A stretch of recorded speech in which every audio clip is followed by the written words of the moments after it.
Hello, welcome to this week's Heart and Mind. It's both a sad topic because we are grieving for Charlie, and it is a call to action as we take the method, the courage that he showed, and we talk about how we carry that into the future. So I know this is going to be hard for a lot of you.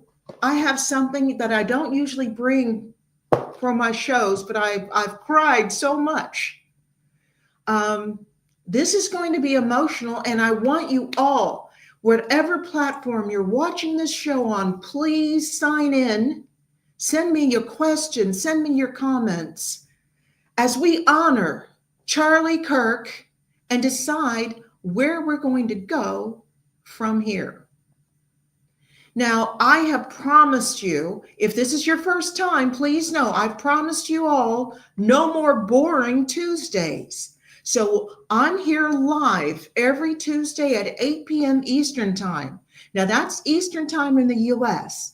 If you've watched before, you'll notice I have a good friend of mine, who often joins me in the studio. She's going to join me again today, and she's joining me from Queensland, Australia, where it is Wednesday morning. So she's taking time out of her workday to join us on the show because she thinks the knowledge is so important. And having lived in Australia, having lived in the UK, where I have some insomniac friends who also join me, our cultures are so similar and we get so many cues from each other.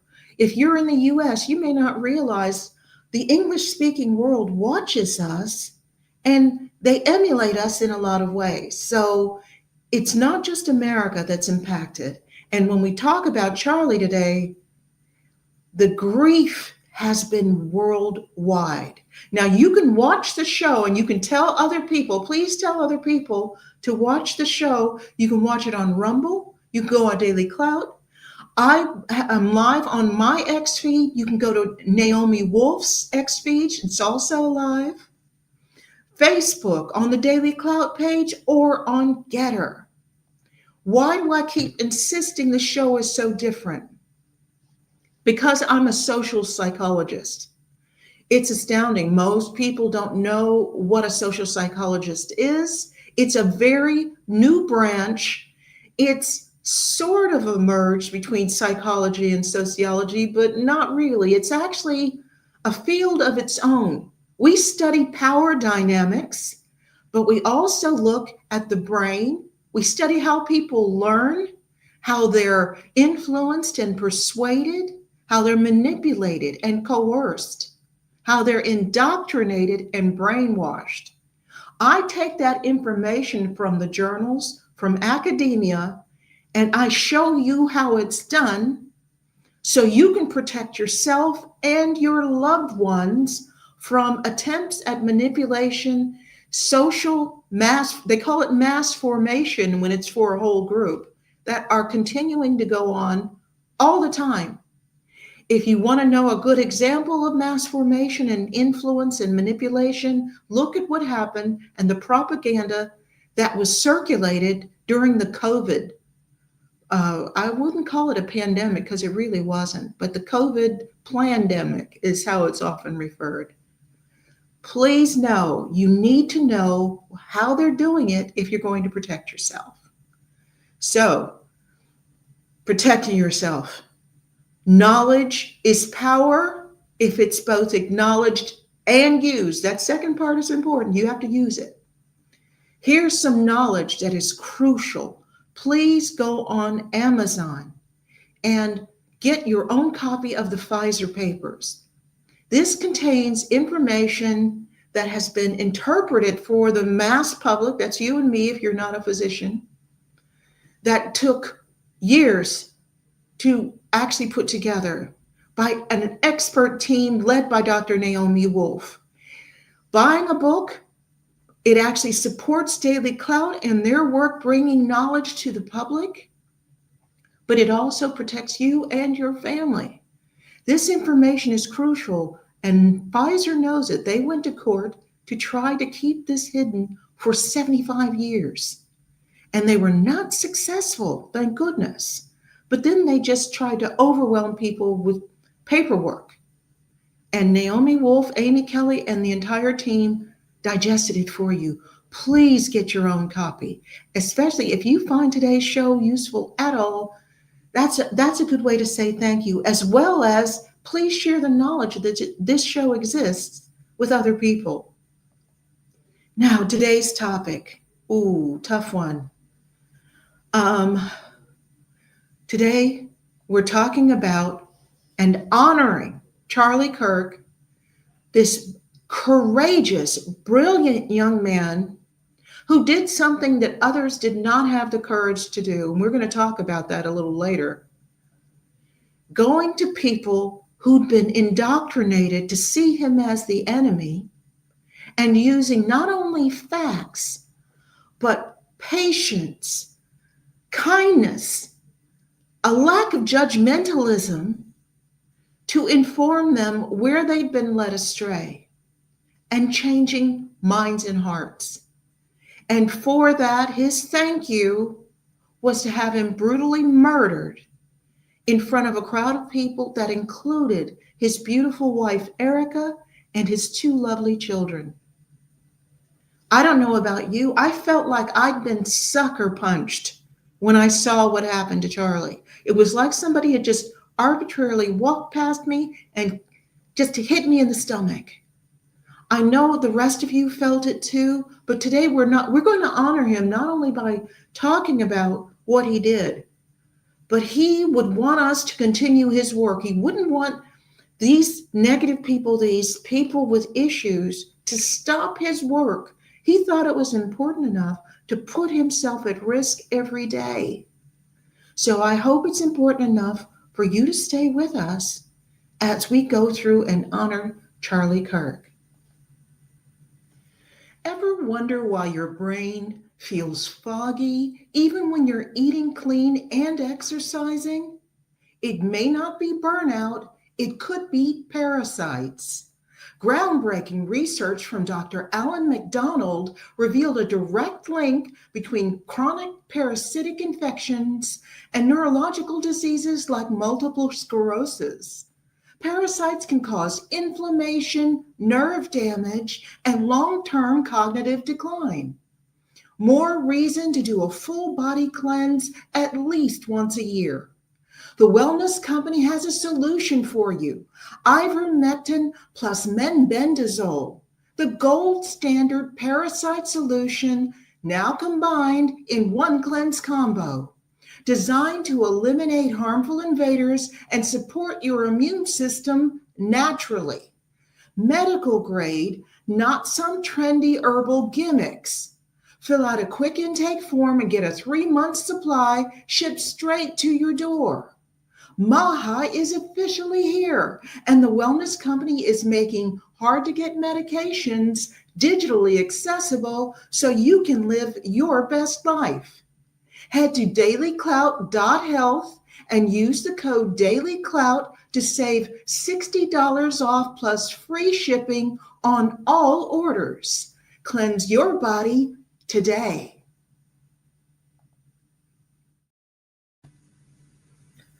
So, Charlie Kirk, debating ideas on campus. And if you have been to college, you know that campuses are breeding grounds for very rigid indoctrination. And if you've studied at all, you know that this has been the case since the 1960s. But he went toe-to-toe with people, and he always came with receipts. He came with knowledge. He came with information. Initially, when he first started, he got a very cold reception and aggressive opposition. And we saw this even until the end. And anybody who follows me on Facebook, when I actually put that I was going to be honoring Charlie in this show, I was facing some of that aggression, including from a member of my own family who first did what the left always does. They list all these nasty labels that they put towards anybody who does not agree with everything that they say, the official narrative. And this particular family member has done that before, gone on social media, and anybody I support just lists all these names, homophobic, this, phobic and racist and bigot, and just all the labels that the left tries to use. And of course, their leadership understands how they think, which is why they spent so much money and time trying to convict Donald Trump of anything so that they could actually add felon to his label, allowed a woman who would never normally have passed any test of reliability to accuse him of rape so that they could call him a rapist, so that their people could add that negative label to things. So you see here how Charlie was initially received. Now, I should mention, for the purposes of transparency, I follow both Charlie and Erica Kirk on Instagram, and I would watch him on campus every single day. His courage, his ability to dispute these people, and as a social psychologist understanding how the brain works, I realized what kind of reception he was going to get. His courage, I've not seen with anyone. Amazing. At first, everybody was so nasty. Then, especially those watching the whole play out, the whole dynamic play out in front of them, things started to change. By the time he was murdered, Charlie was drawing huge crowds, the vast majority of which were supporting him. When he started, he couldn't have known that. 9/10 of the people that came to see Charlie Kirk came there to dispute what he said with the scripted lines they'd been given by their professors and by the media. And they came to call him names when that didn't work, to convince him that he was wrong. And as I said, if you look at my Facebook, you see that's the kind of thing I ran into. And in fact, this family member tried to even keep old friends of mine who said, hey, I want to watch you talk and honor Charlie Kirk. And she tried to dissuade them. And it's not the first time. This is the same family that I discuss on this show because I have been persona non grata since Trump won the election. I was regularly vilified by my family for not holding left-wing progressive views, not holding woke views. But once Trump won the 2024 election, that was it. They were just horrified. So if Biden hadn't won by cheating in 2020, if they hadn't put him in place, because we all know Trump won the election, there's so much evidence that Trump actually won the 2020 election. But by putting Biden in place, they felt a little bit satisfied that their guy was in the White House. And they weren't quite as mean to me for a while. But yeah, a lot of us pay for it on a smaller level or a larger. But Charlie, golly, he must have gone home and had to take a really long hot shower. They were terrible. But he used a firm, calm tone, non-judgmental, verifiable facts. He would constantly tell people, look it up. So let's talk about what else he did. Give me a minute. Stay with me. The American healthcare system is broken. Big Pharma charges an arm and a leg for their products, while insurance companies are focused on growing healthcare spending.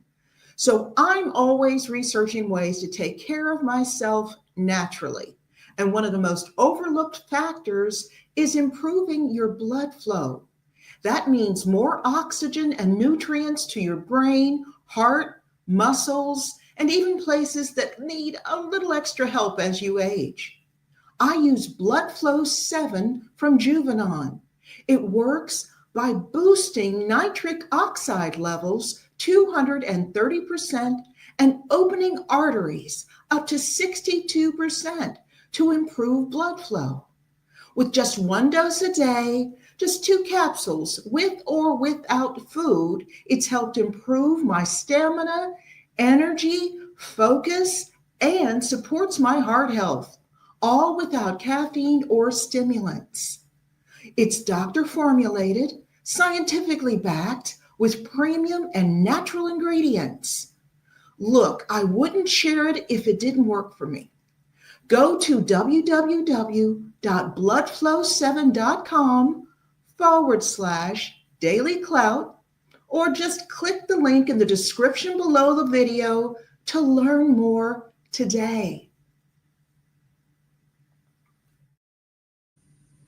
Okay, brace yourself for this picture. Okay, I'm going to look away for a second. And I'm certainly not the only person who was overwhelmed with such a sense of loss when this man was murdered.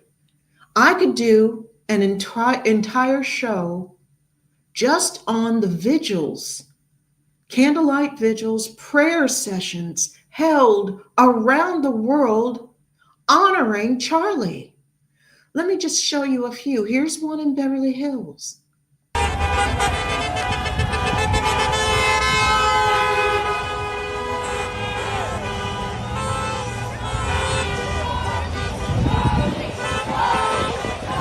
Do it for Charlie, everybody.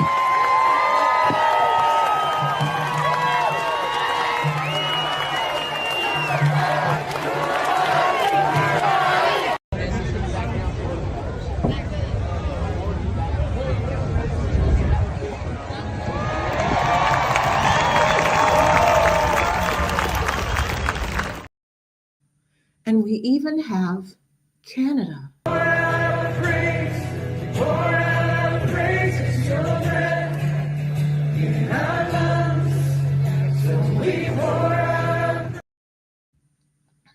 Okay. Again, sorry. What a man. What a loss. And he recognized something that I want all of you to recognize. Now, I know we're in mourning, but the fact that there have been, 32,000 requests for turning point chapters on campuses in the United States, based on his strength, his courage, his understanding that when you try to go up against indoctrination with knowledge and facts, you won't see immediate results. And that's something all of us need to acknowledge as we go through and as we talk about how to carry on his mission. Please don't expect somebody to all of a sudden have a light bulb go off over their heads, although it can happen sometimes. Please know it's going to take some time. The results are often seen in the observers first. Notice that when Charlie was on campus, there was a whole crowd around. That was very clever, because while the person defending a point of view may have felt defensive and didn't really listen to what Charlie had to say, because they were publicly supporting a perspective which they then felt obligated to support even after they were off camera, the people that were watching had no such obligation. So when you're doing this, when you're carrying on Charlie's mission in whatever way you do, realize the observers matter. The observers count.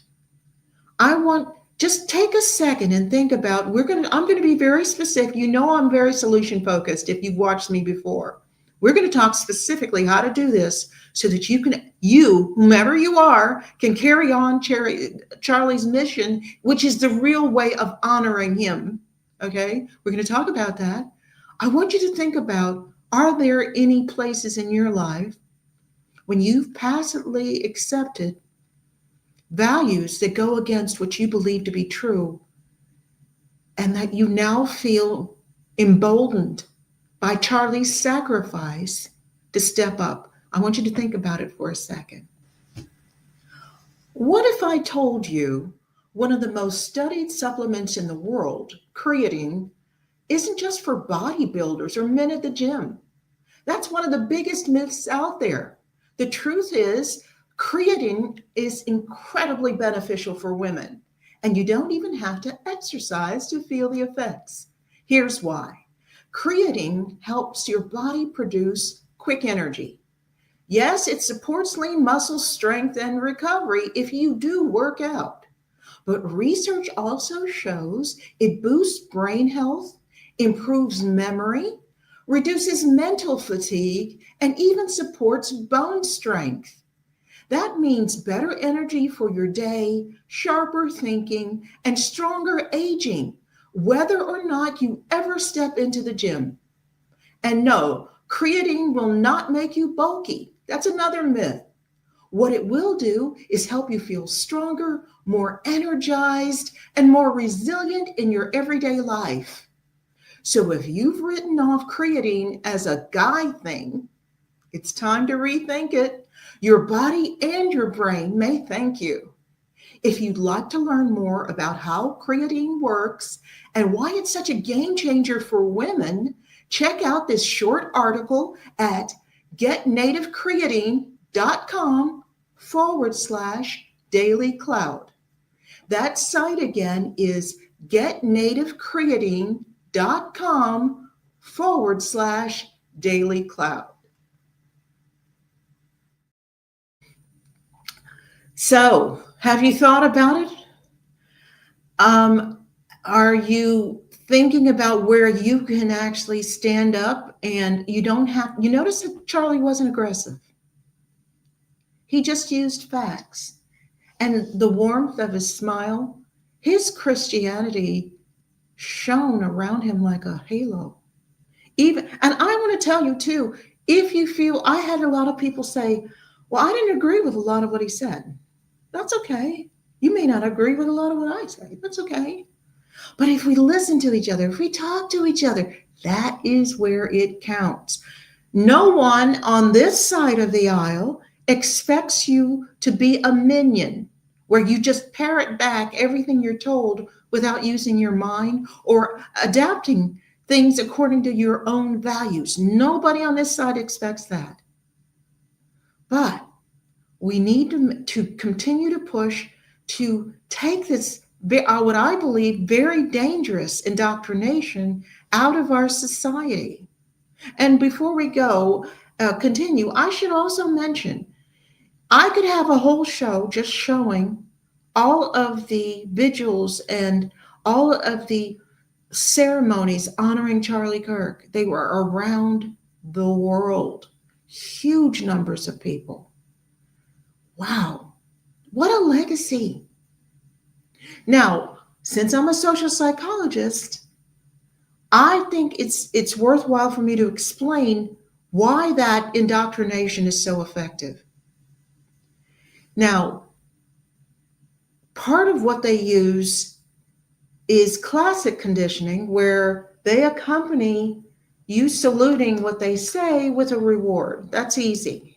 But they also use operant conditioning, which is reward and punishment.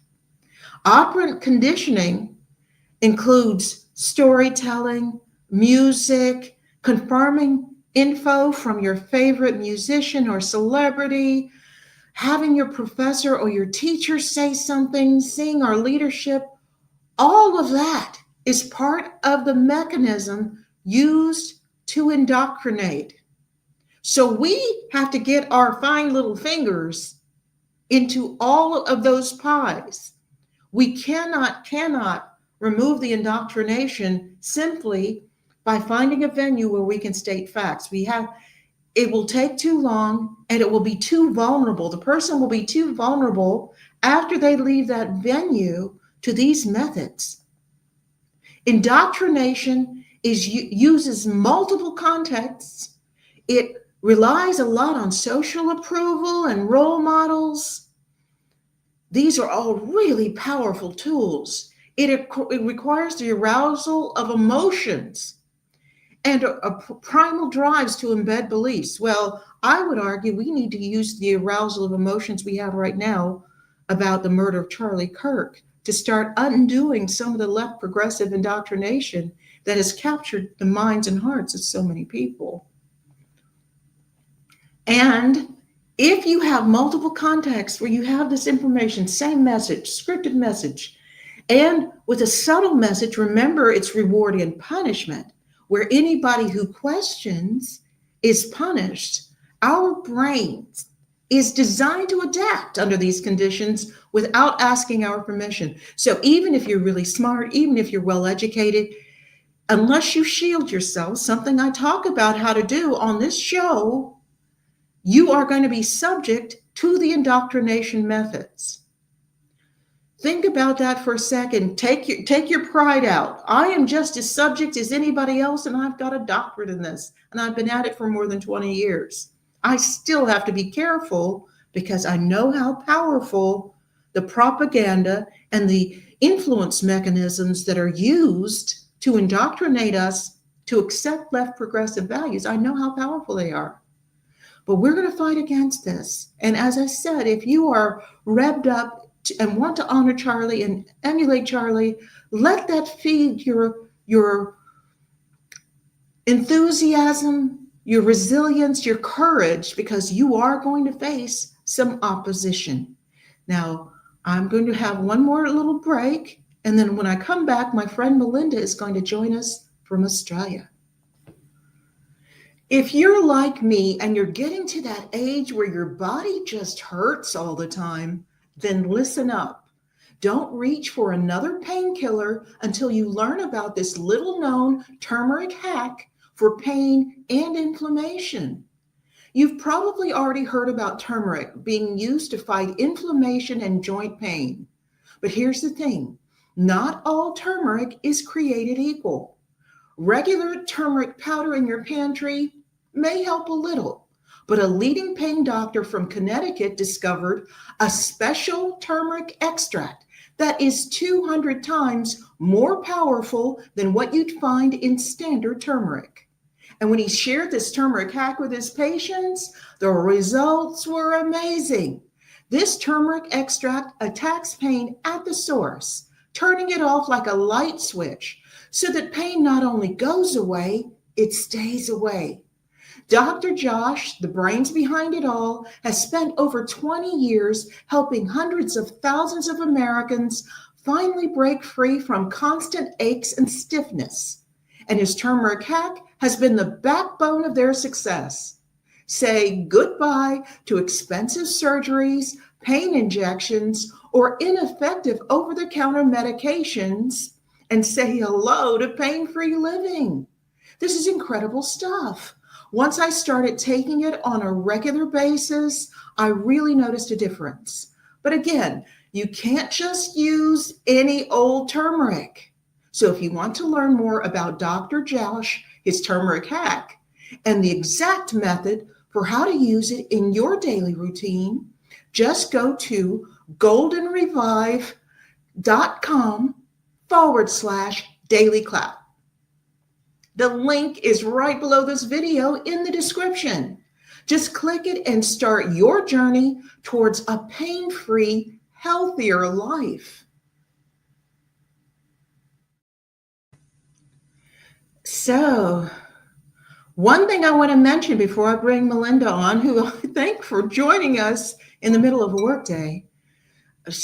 We've talked about Charlie. We were both just so floored, literally floored.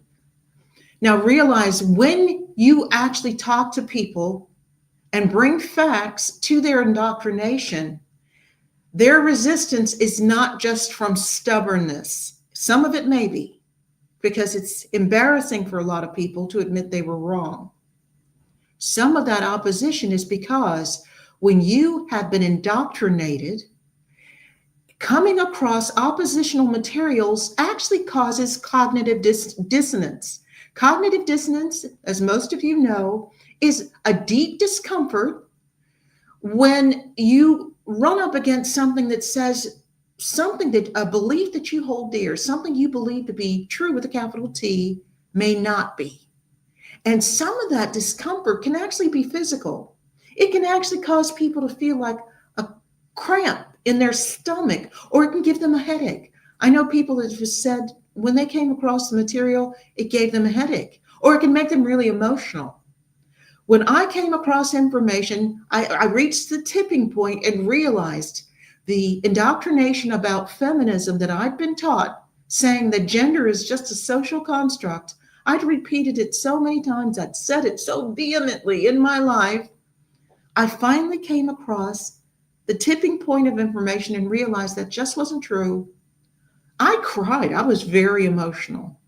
It was so uncomfortable to realize that I was wrong and that I'd been deceived by people I trusted. So, Melinda, let's bring you on. How are you today? Oh, I'm still reeling a little bit and a little bit sad, but I'm, I guess, a little heartened by the reaction around the world and by a number of things now that have come to light and that are going to happen, I think, as a result of Charlie Kirk being assassinated. And, maybe there's some light at the end of the tunnel. And one thing I wanted to briefly say before we move on, a lot of people who were publicly celebrating his murder, we've had people on our side actually contact their employers. And after the whole Bud Light incident and some of the other incidents where people have gone up against the quiet majority and watched their stock plummet, other people have said, well, what about free speech? I would argue. Yeah, this is a really big thing that's happening right now, Dina, is this there's three really big things that are going on in parallel right now, I think. And I think and I'm sorry to interrupt, but I know where you're going with it, but it's part of I think the package of things that are happening. The first thing that's happening is that tolerance, which is not a good thing, and you and I have discussed this on previous shows, has run its course, and the good, decent people of the world are not going to tolerate this hate-filled woke universe that we've been forced to tolerate for close on 2 decades. So that's the first thing. And as part of that, in a very peaceful way, bosses and friends and family are deciding that, well, we've seen the true colors of you coming out and advocating murder and justifying it, and we don't actually want to associate with you anymore. And that is not being censored or cancelled. That's just consequences. And the big theme going on right now is freedom of speech does not mean, and this is really, really important, it does not mean freedom of consequences. You people who want to live in a decent society have every right to distance themselves from evil and people that they find absolutely vile. And then I think the second thing that's showing here that this is shone a light on is the big difference between the ideologies now. The big difference between wokeism and good, hardworking, decent people is very, very evident now. I mean, there's not one person I know, I guess on my side of politics, there might be 3 or 4% of people out there who are Republicans or in Australia, vote on the right side of politics or a centre right or centre left. There's not one of those people that I know that would ever celebrate the murder of anyone or justify the murder of anyone. They just don't exist, just because they disagree with them. There's probably a roundabout, and I heard a figure from the vice president that there's probably up to about 24 to 25% of people on this sort of woke extreme leftist side of politics that do absolutely advocate violence, and they do absolutely justify it when it happens to people that they happen to not agree with. And that's another big thing that's happening now. We're really putting the spotlight on that key difference in values and ideology. And I think the third thing that's happening is that this movement's been created out of that those two things have now led to this complete and utter courageous wake-up call that is now bringing people on to say, all right, that's the cherry of the icing on the cake. Enough is enough. We've had it. We've had enough. We are actually good, decent people, and we will not put up with the celebration of this. We will not put up with people being slaughtered in front of us just because they happen to have a moderate view, and they're courageous enough to put a different perspective forward than the one that's been shoved down our throats for the last couple of decades. So I think, you know, what you were heading to saying, Dina, is that this whole the left trying to link it to freedom of speech. I mean, it's ridiculous. It's ridiculous. No one's canceling you. Well, you know me, I'm a social psychologist. I think of it all differently as well, because one of the things that I know, that somebody who would celebrate someone being murdered, brutally murdered in public in front of his family because you disagreed with some of his political opinions, cannot be trusted in a business. Absolutely. Absolutely. How many TikTok videos have we all seen where people are bragging about treating people differently? And some of these are healthcare professionals treating people badly, differently, putting them at risk, actively harming them because they voted for Trump or because they are conservative. And you will get sued. So a lot of the organizations are willing to fire these people because they know there's a trickle down. If you will celebrate murdering anybody that doesn't agree with you, you're probably not safe to have in my business, because I'm going to end up getting sued and I could lose everything. So, and not only that, I mean, bosses are human beings as well. You know, business owners and bosses and CEOs and supervisors and people that look after people, they're generally successful people. They're generally people that have got their act together. They've worked really hard for what they have. They have every right to choose in their lives who they want to interact with, who they want to go to work with every day. I mean, a lot of servant leaders and a lot of people who are very, very good leaders and managers, they're empowering people. They work with people in teams. They are side by side with people. They don't want to be side by side with people that advocate murder, that celebrate murder, that laugh and giggle in the camera and think that they're so super trendy cool. But the other thing on top of that, Dina, is that when that happened, that was like a phenomenon that came out straight away. Even for me, when I am exposed on X a lot on my feed to really, really evil, vile people, I mean, I see it every day. But even for me, it was horrifying that how many there were. I just couldn't get over it. But then when they did get fired, now we've got the slew of videos coming out where they're all telling everyone they got fired and they're making excuses for it still. So even then, even when someone that you possibly admired brings you into their office, sits you down and says, look at what you've done. Look at who you are. Maybe take a look in the mirror. This is not what a decent human being, this is not what humanity is all about. I mean, we're getting back to basics here. These people are still complaining and they still play the victim, and there's just no consequence. There's no reflection. And then there's just no accountability. So we've still got a really long way to go in our society. Yeah, we do have a long way to go, which is one of the reasons I wanted to talk about it. And I would also venture two things.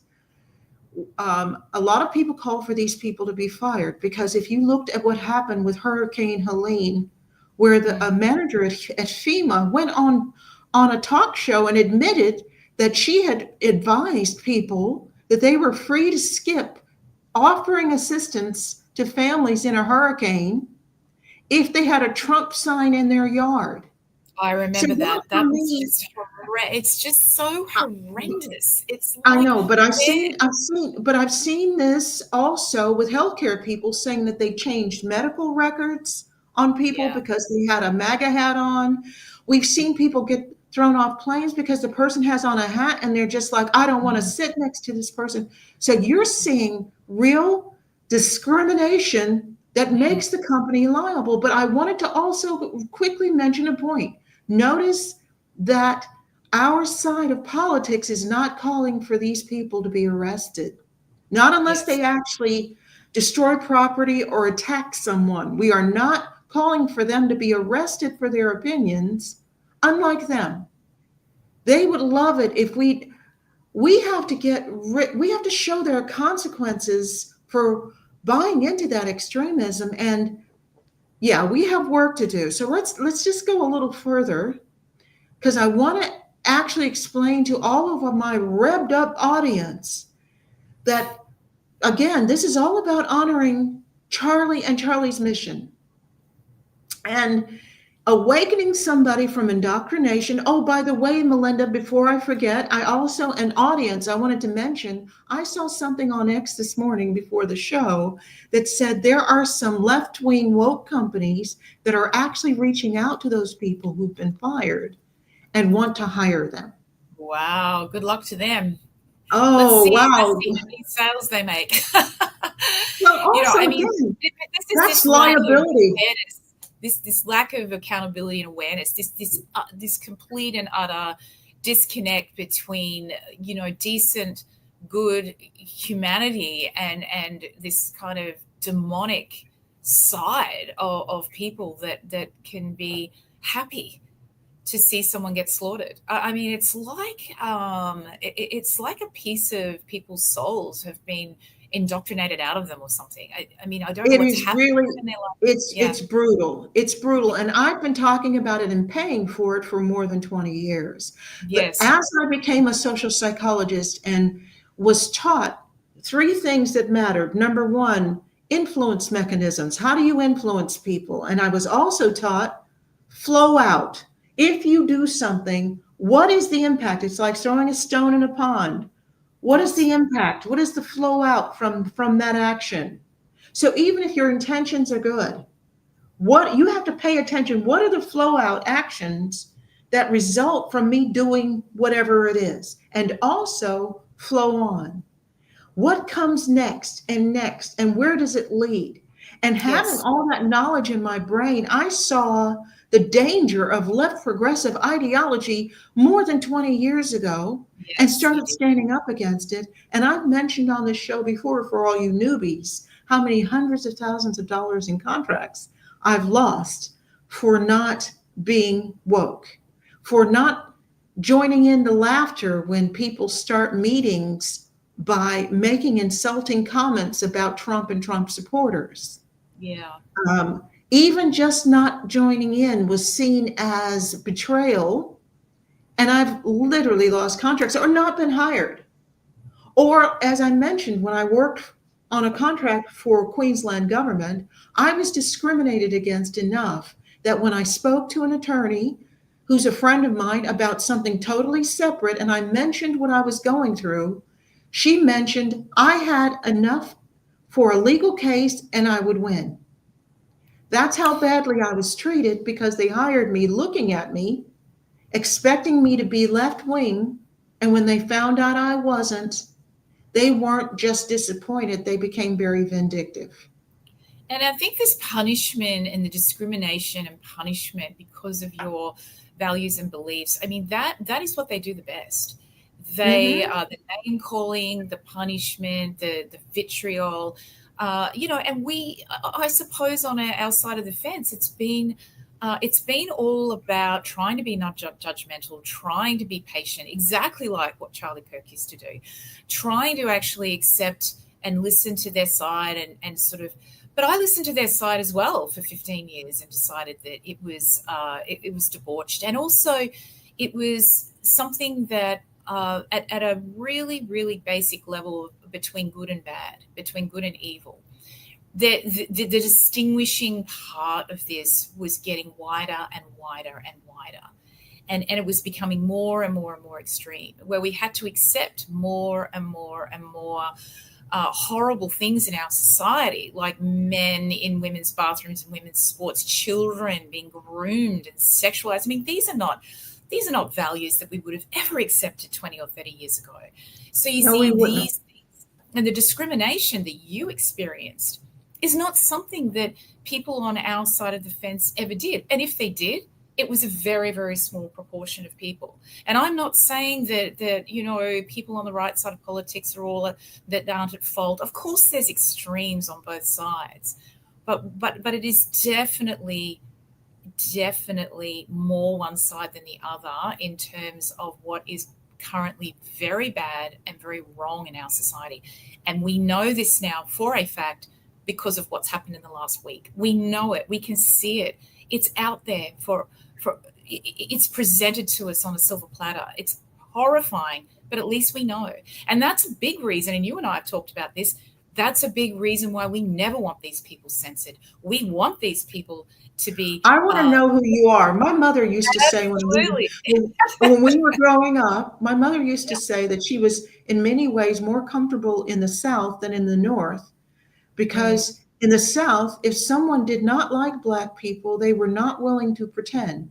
In the North, they'd be nice to your face and then stab you in the back. But also, let me continue, because I want to actually help out our new team of people who are all dedicated to continuing Charlie's work in a small way or a large way, however we can. Remember, awakening somebody from indoctrination often requires multiple encounters, and it requires time. So don't be dissuaded because the person doesn't immediately change. It takes, but the more of us who get involved and the more they hear a different message, the better. Also, you need people like me to get involved in film, TV, advertising. We need to get involved so we can show you how to pull them back from the precipice using similar methods to the ones that were used to indoctrinate them. We need to use facts. We need to use storytelling. We need to use music. We need to use role models. We need to stop rewarding bad behavior. And one thing I would say, Melinda, as well, I think too often people on our side of politics have treated the woke like naughty teenagers, where you just say, okay, but with a teenager, when their hormones regulate, they're going to normalize. With the woke, it's not going to happen. So we are partially responsible by putting up with this for so long. That's so true. I mean, it's partly our fault. I'm saying that to a lot of people now, that, you know, I know how you're feeling, and I know watching this is truly disgusting and horrifying for you, but honestly, we're all partly to blame. You know, I didn't really start speaking out really and truly and going hard at it until 2018. You know, I was already 50 years old by then, and I'd lived a life, but I saw it a lot earlier. You asked us earlier to reflect on when it was that we were listening to things that were compromising our value system. And we just let it go because we didn't want people to be angry with us. I did it for years. And that actually triggered me to even say this today, because when you asked that question earlier and then you said reflect on that, when you went to a break, and I'm thinking, do you know what? I did that for years. It was about around 2007 when it really started to hit me. Now, you know, for a decade, I really did nothing about it, even though I was aware that society was heading down a pretty dark path, and I was aware of cancel culture, and I was aware of the abuse, and I was aware of people being shut down for their beliefs, and I was aware of these ridiculous apologies that people had to make for doing practically nothing, and public humiliation.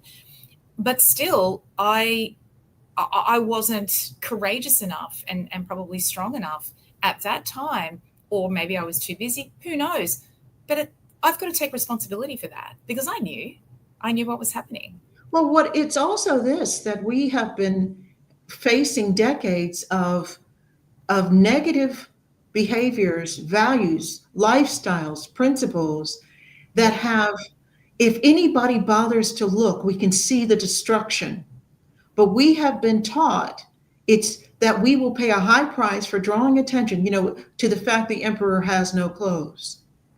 We get punished for noticing, and we get all of these people with these scripted mantras. They just want a better life. Love is love. You know, all of this stuff that is just not true. Fake evidence that for people like me, who went to college for 9 years, and 7 of those 9 years studied research analysis and statistical analysis. So I can look at anybody's research and see if it's credible. I just turned to the methodology page, and I'm looking at some of the most ludicrous research. And when you read the discussion at the end of the study, it's saying things that aren't even borne out, that they didn't even claim in the analysis, or the analysis said something different.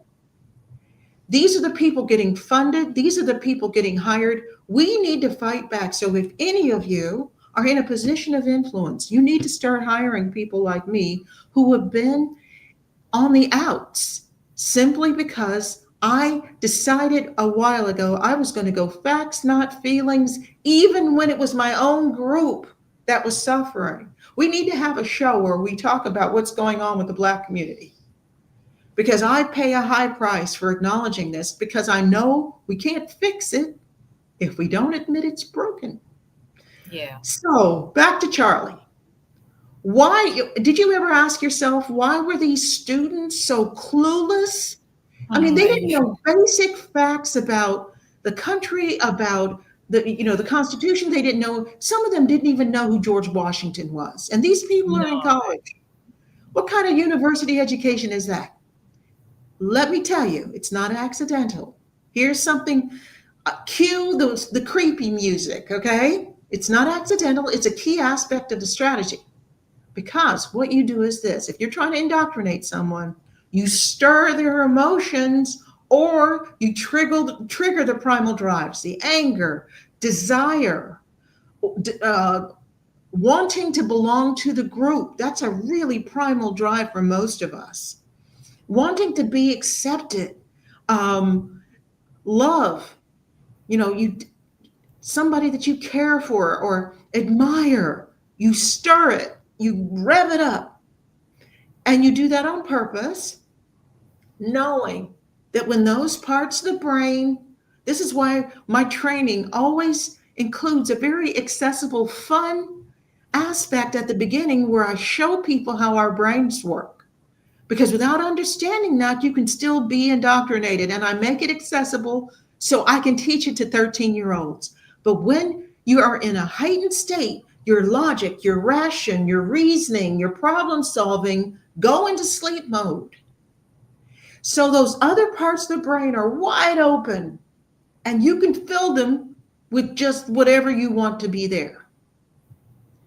And also keep in mind, authority is a powerful influence mechanism. So information stated with confidence, especially by somebody in a position of authority, especially by somebody on a podium, there's actually the physiological aspect too.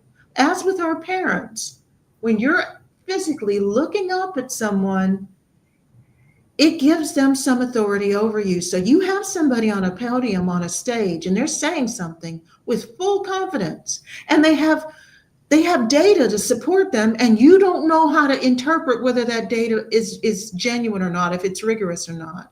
You're going to buy it. Add in the punishment side. Remember, this is operant conditioning, so it's got a bad side too. Public humiliation and punishment, even for asking questions, let alone for defiance. And this is where Charlie was so strong. They tried to use that on him, and he'd just smile. And he'd have that beautiful smile, and he'd say, but did you know? And he'd give you some facts, and he'd smile, and he'd just take it.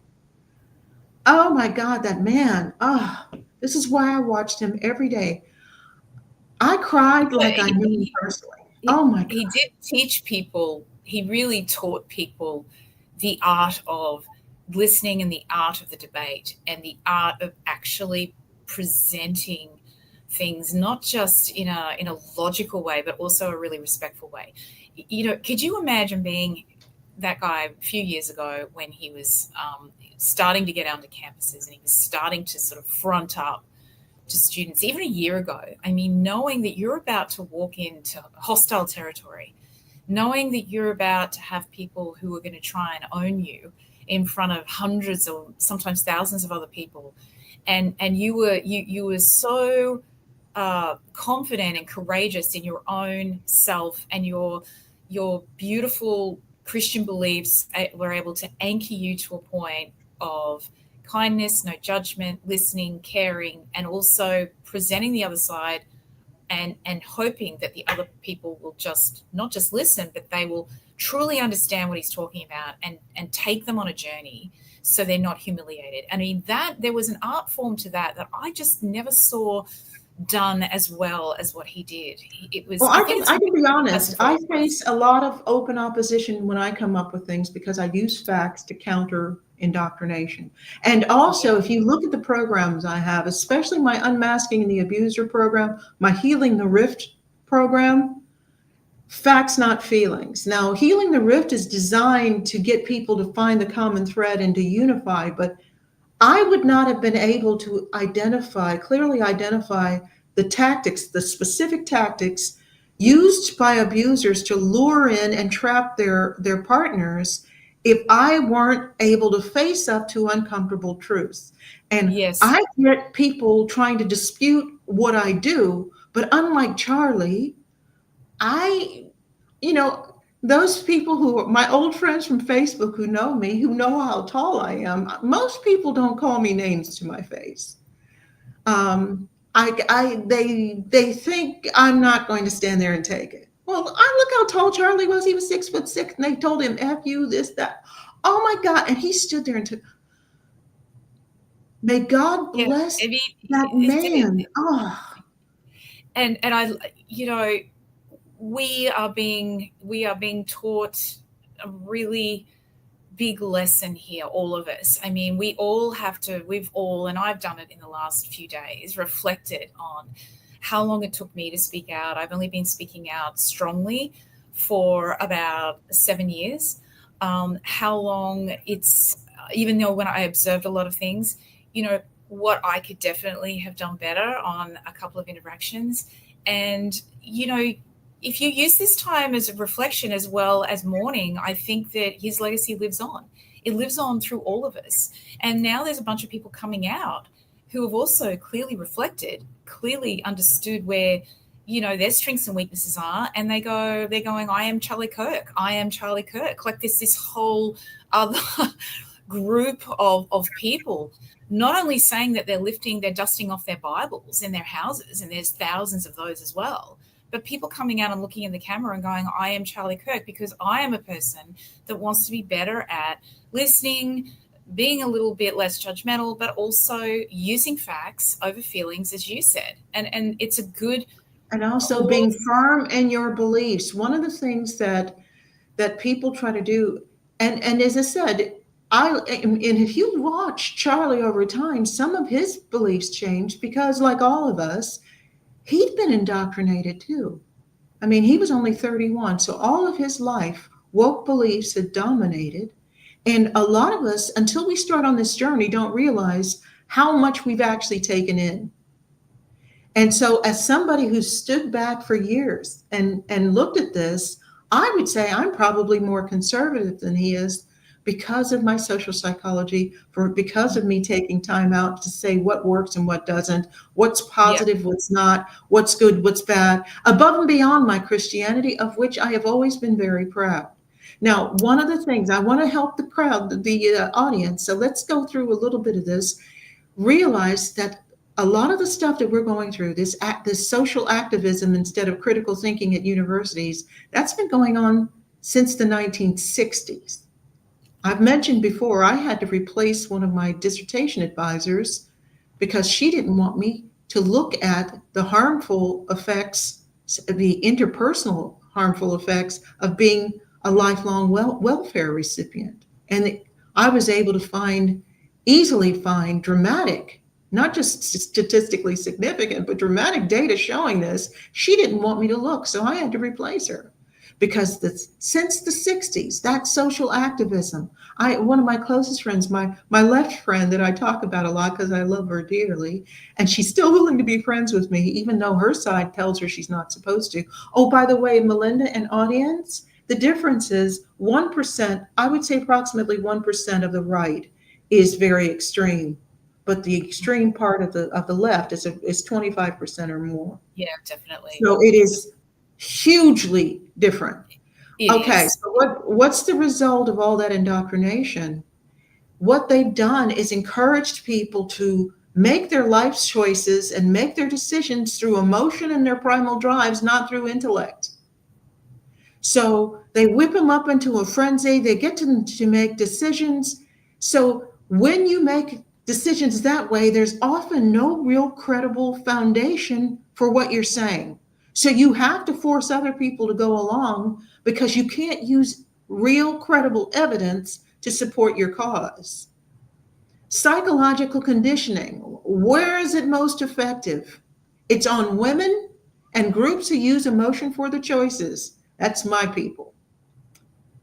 I look at the fact that 92% of Black women voted for Kamala Harris, and I cannot lie and say my people are not making emotion-based choices. And it's encouraged. One of the things Charlie Kirk did do, if you're still with us, I know we're running a little over time. If you're still with us, one of the things Charlie Kirk did do was clearly identify and talk about how the Democrats, how the left progressives have taken advantage and used the Black community to further their cause. They've discouraged the Black community to take accountability for our actions, to fix the problems in our culture, to have strong families, which is a requirement for all societies that are going to thrive. They discourage all that. Just blame white people, blame the police. It's terrible. My It's people terrible. are And very even subject to this. Joe Biden made comments in the 80s around the Black community, and I didn't know that they even existed until I sort of looked into him once he became president. He's I always thought, been a racist. I know, And I it's need to on look at this a camera. little bit more. Oh my goodness me, he is, well, he's still alive, so I'm not sure how much he remembers, of course, now, but you know, he was, I don't understand why the Black community I just never understood why the Black community didn't understand that. Because they've been trained, because part of psychological conditioning is teaching you what your beliefs should be, and it teaches you willful blindness. So it's like people who who've bought into the love is love, and then they go to a pride parade and they see the absolute depravity going on, and it doesn't register. Yeah. And they're going, well, wait a minute, this is the same thing as a solid marriage between two people raising kids. What the heck is this? Yeah. And it doesn't register. So for most Black people, they've been trained so well, they've been so manipulated and conditioned. And a lot of women too. That's why liberal white women are like the bane of rational existence. They're just like, because most women were predisposed to make emotional decisions. So we are very vulnerable to being manipulated, indoctrinated, and brainwashed. Those are two groups I belong to, by the way, and I'm admitting it because facts, not feelings. Most people who are indoctrinated don't even notice their absence of critical thinking or crucial knowledge. The sister that went after me on social media and has done it before, she follows any left-wing trendy cause, and then this left-wing university where she works is letting her teach critical thinking, but she has none. She's smart intellectually, but see, I keep telling you, intellect does not protect you from indoctrination. There are specific steps you have to take to protect yourself from indoctrination. Being smart will not protect you. And I know this from all my university people, including professors who I've met with, social psychologists in a private room, no students, who are in tears about the absolute crap that they are required to teach, the absolute nonsense that they are required to tolerate or even support and promote in order to keep their jobs. It's interesting because Charlie Kirk did lift the lid on a lot of this. He really did expose a lot of this as well when he went to the campuses. I mean, I knew it was already there, but a lot of people didn't, and he put the spotlight on this issue, including talking to university professors that didn't know basic information. Now, what happens is if you have lefty teachers or professors, because remember, this doesn't only start at the university level, you're going to be graded on your adherence to the ideology, to the woke ideology, not on your intellect, not on your skill, and certainly not if you ask poignant questions. Yeah. Especially vulnerable are the humanities and social sciences. Again, that's my group. So I'm calling out my own people, okay? But even in fields like medicine and psychiatry, this affirmation model for gender ideology is the most harmful thing since promoting lobotomies for anybody that didn't do what their parents told them right away. It is going to be seen in history as an absolute abomination. And you have medical schools advocating for this. And included in this is medical schools getting caught out and sued for allowing Black and Hispanic students with lower MCAT scores to actually get into medical school. That's discrimination. We don't need discrimination. I did not put my race on my application to Stanford. I said, take me or not. I'm used to earning what I have, and I don't want anybody to say I didn't get where I got based on what I do. Now, I ran into a lot of racism at Stanford, a lot of racism. I could do a Netflix, having professors that shunned me, wouldn't even talk to me. If I asked a question, I was ignored. I was treated so badly, but I wasn't set on by dogs or hanging from a tree. So knowing my people's history, I was like, I can take it. Unless you kill me, I can take it. And I'm going to get out of this place with PhD behind my name. And I did it. Thank you very much. Okay. So this distorted criteria for acceptance and reward, where it's about how left you are, not how smart you are, not how skilled you are, not how talented you are, it continues into the workplace. Screenshot this. Charlie Kirk blew up this social model. He blew it up. He did. He put a spotlight on the replacement of education with indoctrination. Yes, he did. He did put the spotlight on it. And in this case, I would say his limited formal education was an asset because he was often underestimated. And he was brilliant. Didn't he have knowledge? Oh my goodness. It wouldn't matter what subject it came up. Boy, he knew what he was talking about. He did his research before he got there. Smart. He was unlike Kamala Harris, who wouldn't even read the briefing notes before she had to give a talk. And so she's always really horrible. Most people are absolutely horrified to find they've been manipulated, deceived, and coerced. We are all vulnerable to this. I keep telling you, I have to be just as careful as I tell you to be, because the parts of my brain don't have a social psychology degree. The parts of my brain that are vulnerable don't have a filter, neither do yours. You have to be very careful.